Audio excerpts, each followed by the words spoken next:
No one really gets ready or prepares themselves for, I call it the D word, right? Because there's such a huge stigma attached to it. I got married at a very young age. And I must say, I reached the D word even before I could reach the percentage of people who see it through for the first 3 years. I mean, mine didn't even last that long. But I must say, it's something that I had seen coming gradually, but I think, I don't want to say I was in denial, but I was trying to, in a way, fix it on my own. And I think that's what led to it being so difficult because I just wanted to do everything by myself. Again, the challenges were that one, you first have to think of yourself, which is the most important thing. But during that process, you're the last person you think of, right? You have to think of the kids, the two beautiful kids that you have. You have to think of family. You have to think of society and how it's going to label you. Again, you have to think about that promise that you made to God in front of everyone. And I think before everything, it's that, it's God. How am I going to do this to mend my relationship with you, because I've broken it. I mean, I stood in front of a lot of people and I promised them, and I promised you that I'll be in this for the long haul.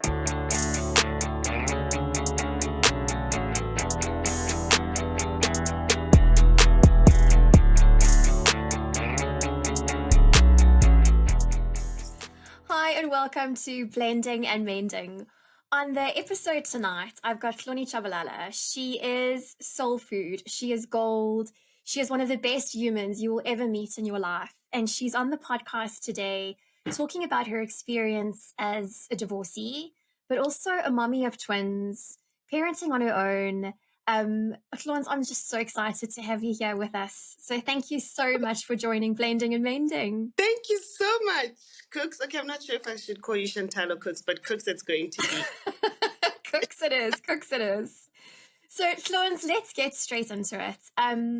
When we were chatting about what do we discuss on this podcast, I mean, what do we lift that's going to be important for other people and for ourselves? I think first and foremost, we spoke about the relatedness of you have also been through a divorce. So, do you want to talk us through your process and maybe some of the struggles you experienced through that space? Okay, and once more, thank you so much, Cooks. I should really try and relax because I feel like this is going to be a very, very good conversation. So, no one really gets ready or prepares themselves for, I call it the D word, right? Because there's such a huge stigma attached to it.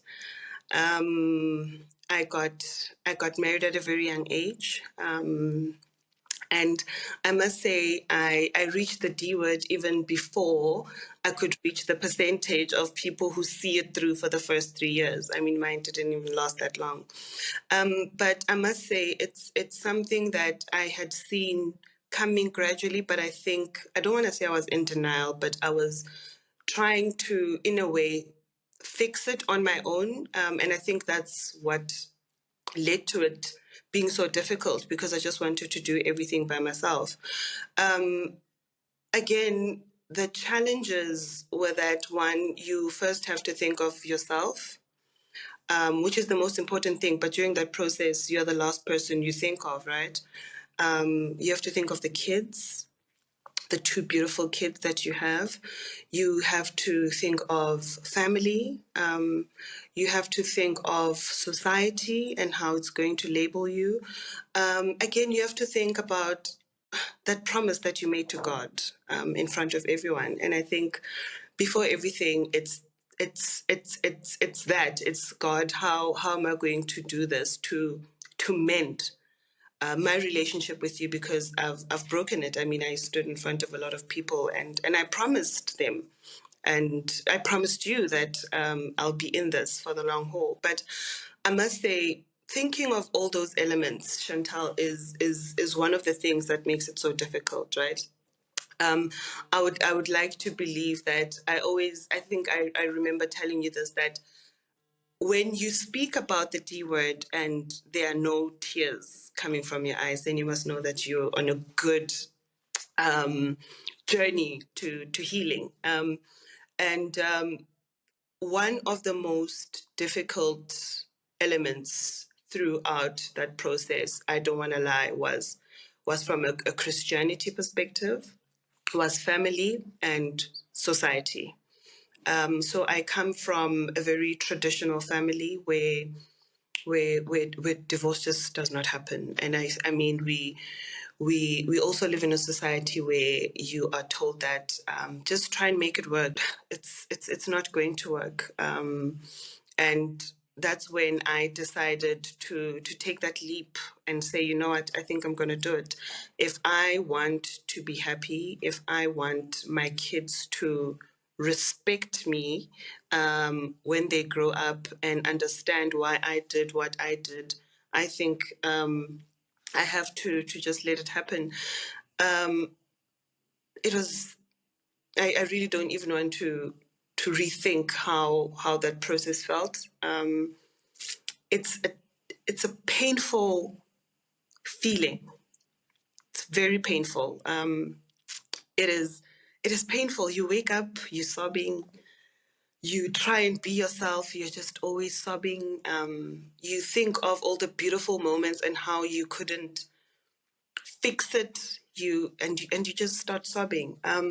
And I remember it was during those times where I would pray to God and say, I think at this point in time, you are just going to need to help me, my guy. I can't do it on my own. Um, that's when I learned that I journal quite a lot, and I remember putting down saying that isolation is God's masterclass. Right? When you're isolated and you're on your own, that is the time when you just learn and know so many things because it's just you, solitude.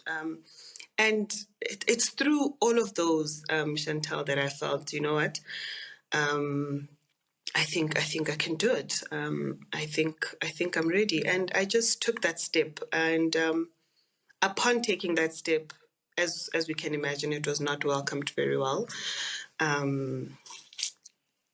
Again, I spent a year, close to 2 years of my life trying to just win everyone back by explaining why things had to happen the way that they happened. And we are here close to 7, 8 years down the line, and I've got my groove back. I've really got my groove back. So there is so much, right, in terms of what you've touched on, and I think so much that people can relate to. So if I just go back, it's that internal struggle in the beginning, and it's the guilt that's laid into that of I can feel something's missing, but I know I need to make my marriage work because I've made these promises, because I've made this commitment. And you've got your children involved. I remember looking at Mila and saying to Tyler at that stage, we really need to try. We've had our problems before, but now we have a little human that's dependent on us and we need to keep trying. Mm, And it's just these reasons we keep bringing into our space and you kind of gravitate. I found like the pendulum would swing, and we would be in a space where we didn't feel 100% happy.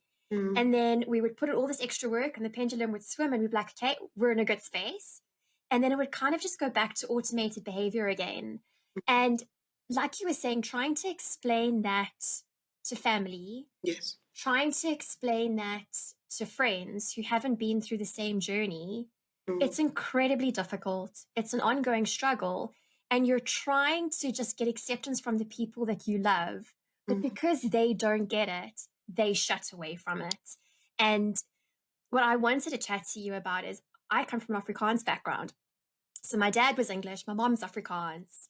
And speaking to my Afrikaans family, telling them that my marriage is over and that I've decided to leave. Now I'm going to get emotional. Was one mm, of the hardest processes I had to go through, right? Because they don't get it. You can see they're hurting because they love your partner or your ex-partner. They don't know how to support you, so they push you away. And it was the loneliest journey of navigating divorce. And you've touched on your challenges with family. So, what was that time with you, especially coming from a traditional family, traditional culture? What Mm. was that? So, again, I could not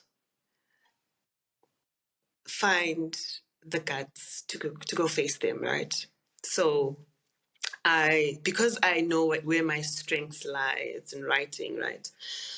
I remember the first person I told was my younger sister. And again, we should also at some point touch on the burden we put on other people with all of this, right? She's not even married. Already she's gonna have the stigma. So it's fine. I spoke to her and I'm like, okay, this I've thought about this and this is something that I really want to do. And the first words to come out from her mouth was that I know you, I've seen you, and I'm going to support you. I think Mm. that just gave me so much courage, you know. I wrote a letter, Chantal. I put it down on I think it was it was 2.5 pages, right? Starting from when we met, what we've achieved together, what we would have wanted to achieve together, what is standing in our way, what we did to fix, and what I came out with. Proper thesis, right? And I typed it out and I sent it to both my mom and dad. So that's how you told them. That's how I told them. When we say silence is golden, I mean it gave a totally new meaning to it. As my mom responded saying, "Okay, I hear you. Let's talk about it." I could read that it's not her saying that, right? It's her saying, "I want to be there. I want to hold you. I want you to cry because I really understand how you're feeling, but we've got the family. This isn't what we wanted for you. This Yeah. is not for you."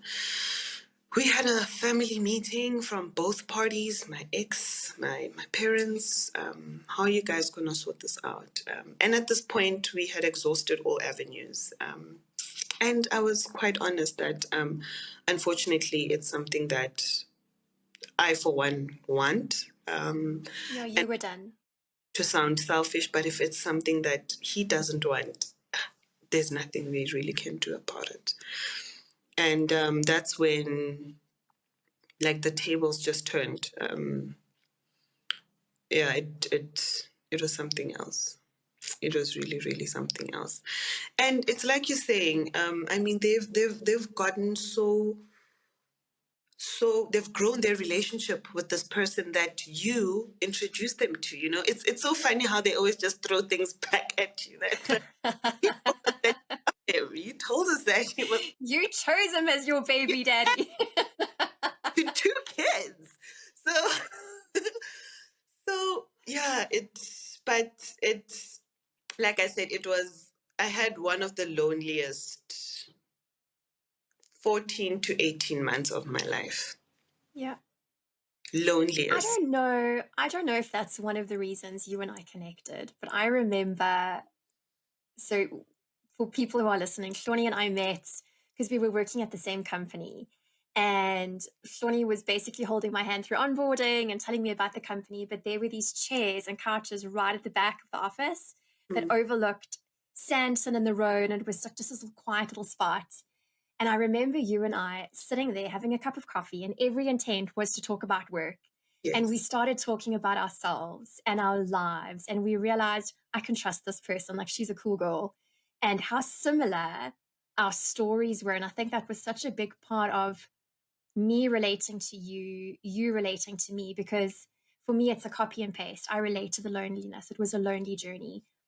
But one of the things you've said that's so powerful is isolation is a masterclass.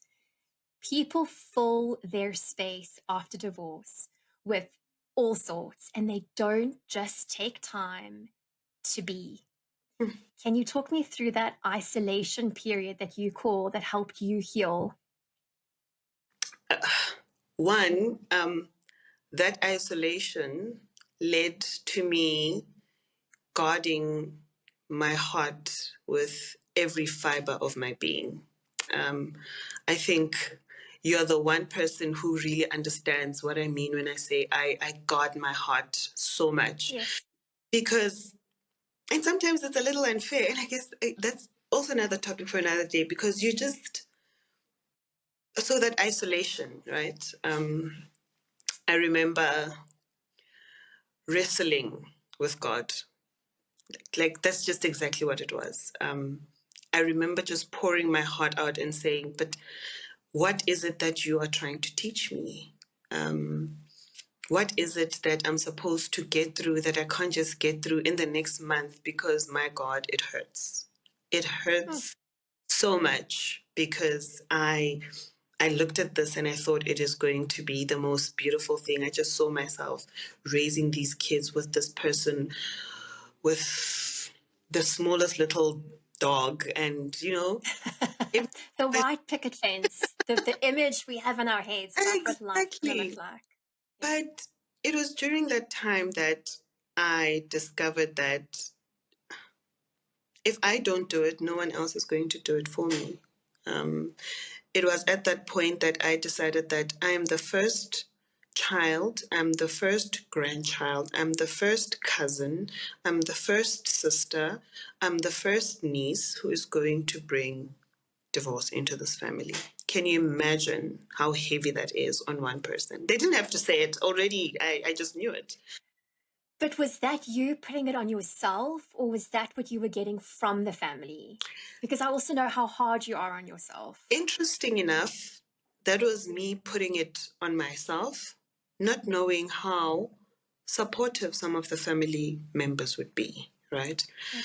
And I allowed myself to feel during that process of isolation. I allowed myself to feel in all walks of life. But the most challenging thing was that even when you're feeling, right? Of course, if you're in this isolation room, at some point you need to get out because there's life, there's your career, there's your kids, and you just need to do what you need to do. I remember I was studying at that point.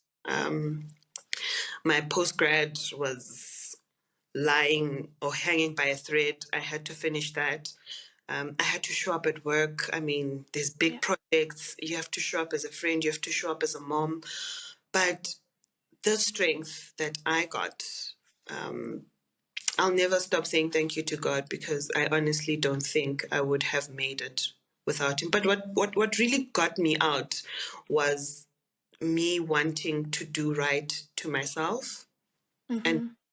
and I think that's really what got me out of there after thinking all of those things that I brought onto myself and that were also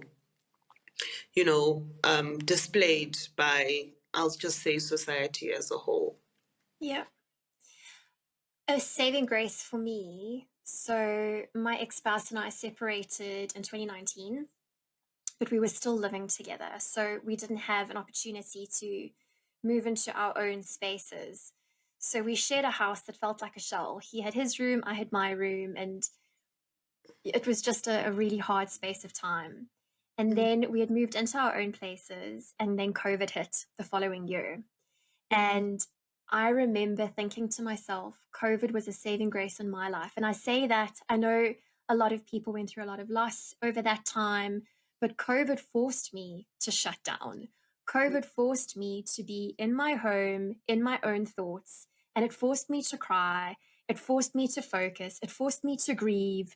It forced me to figure out what is this thing called co-parenting? How do we manage Mila moving between one house to the next? And I think what I'm seeing more and more of with women that I'm talking to and in these situations is they don't allow themselves to have the isolated masterclass.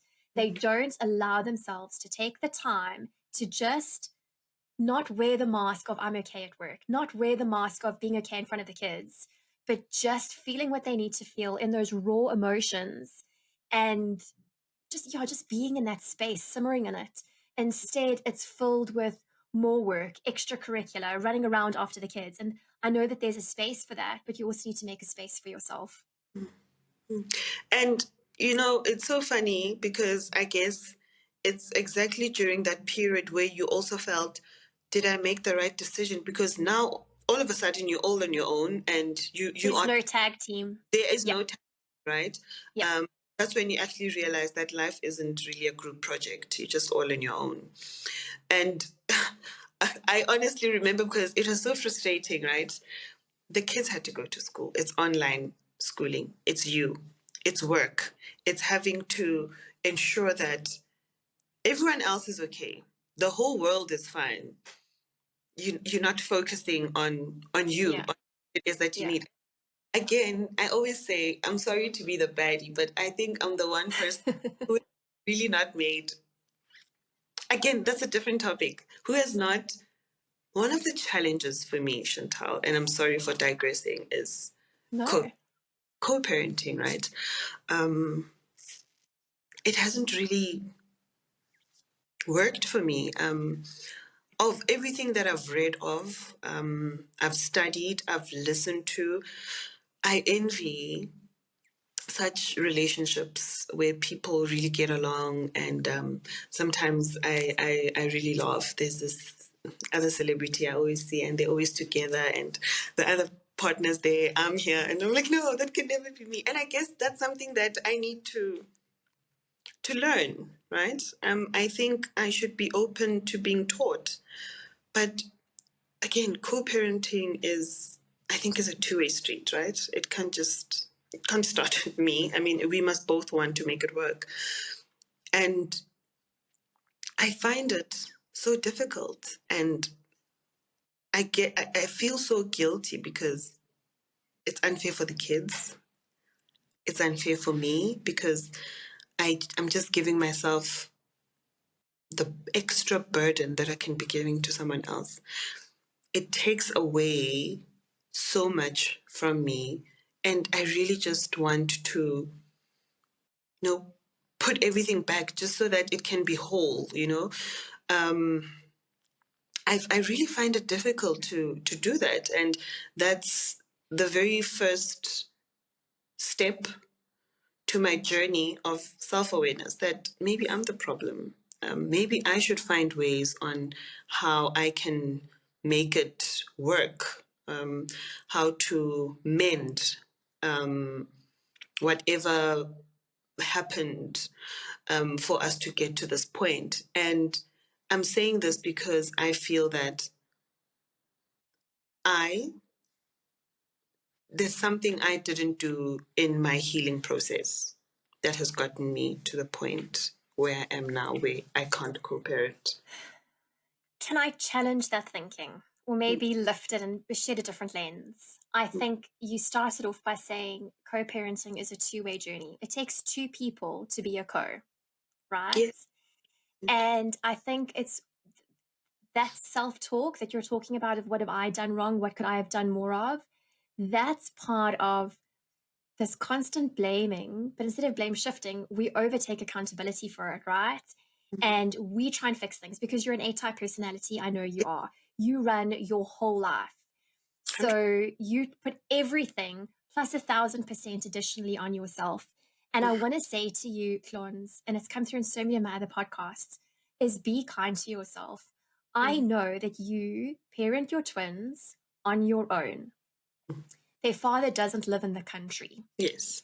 You don't have a tribe that is nearby that you can plug into. You've got a support system, but you're the one doing pickups, you're the one doing drop offs, or you're arranging for those things to happen, but the responsibility starts and stops with you.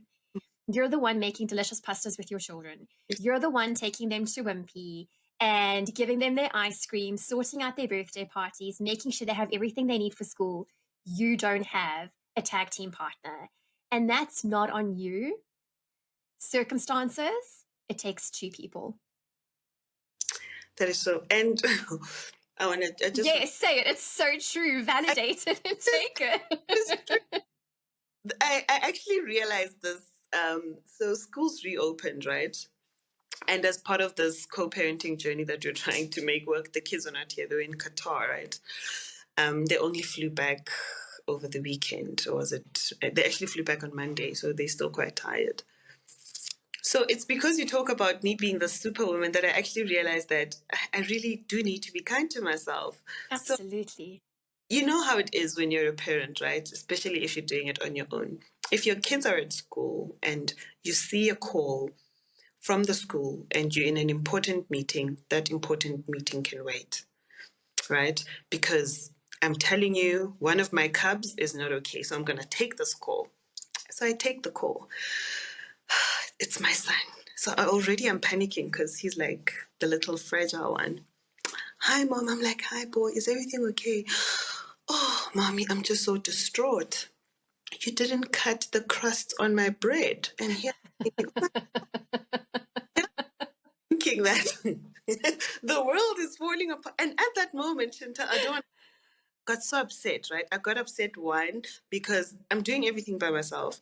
I woke up late because I had to ensure that they're fine. I didn't cut the crust because we were late. It's really not a train smash. He could have removed them himself. He moved me from a meeting. He moved me from my thought process because I thought something was wrong. And again, I think if I had someone to do this with, it would have been so easy and my reaction would have been different. So yes, it is true. I really do need to do a lot of self introspection when it comes to Be that. kind. Be I kind to yourself. find, and I can't wear the superwoman cape for too long. I can't. One of my first podcasts was a single mom, Nadine Pillay, and she was talking about we don't need to be mom and dad. Mm, We don't need to overcompensate for that. We don't need to take on that extra responsibility. I'm one parent and I'm going to do what I can as a mother figure mm, for you in this moment because I believe that's the right thing to do. mm. And that stayed with me because I see it with my sister and her two children. I hear it from so many women where they say to me, Chantal, my situation is not like yours, right? You're very lucky to have the co parenting relationship you have with your ex husband, Tyler.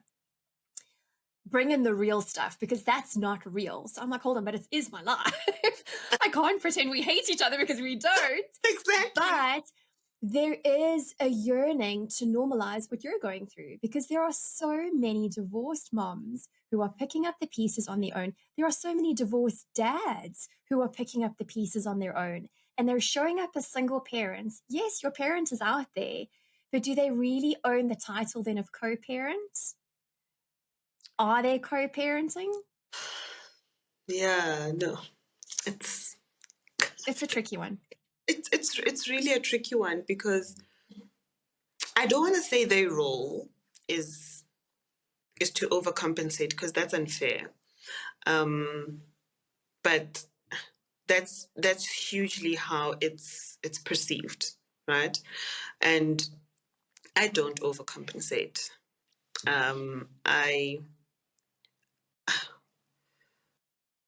I think it's important to raise your children in an environment where they know that if we have this, then we can do A, B, and C. If we Mm. don't, we can't do it now. There's a time for it at a point in time. And when they're elsewhere with their dad and he feels he can go all out, I really don't mind that. I don't disregard it. It's not a competition. Not a Yeah. competition. I do point it out, but also just make it clear that when it's me, it's going to happen quite differently. And I love the relationship that I have with the twins because again, I'm not burdening them. It's just the right thing to do to understand. And I guess that's how we were also taught, right? If if you have something, then you can share, you can spend, you can do this. But if you don't, then that time will come. And we do so much for our kids, Chantal. I don't want to lie that at some point you even forget, about you. You really forget that, okay, when I'm at H&M, it's okay to buy myself a t-shirt, right? Yeah. It's Because okay we to. go straight to the kiddie section, right? So I think it's also something that one needs to just, I don't know, rewire. They're away for 3 weeks, right? And while they're away, I actually realized that as a mom, it's it's okay to feel happy when you're alone in the house. It's okay to feel happy that they've gone just for 3 weeks and you're going to have them back and you just, right? So back to this co-parenting thing, I think it would alleviate so much pressure off of me. It would heal a certain portion of me as well, I think. Um, I don't want to lie. I do want to forgive fully and just open up my heart to saying, okay, now we're going to co-parent. You are not going to disappoint me. This is going to work. But I'm not ready for that because And I that might never be the narrative either, right? And that's so okay too. It's about figuring it out as you guys walk this journey. 100%. And I think it's really going to get there, right? But I'm not sure when, but I know that it will. And I'm really trying. I'm really, really trying. But what I love about this conversation is you touching on things that I know so many women are thinking, right? Is it's okay that the kids have gone to their dad or to their mom because I just have a bit of alone time and the house is Yeah, quiet tonight and I can yes, just be. yes. It's okay to focus on yourself too because you're also a priority.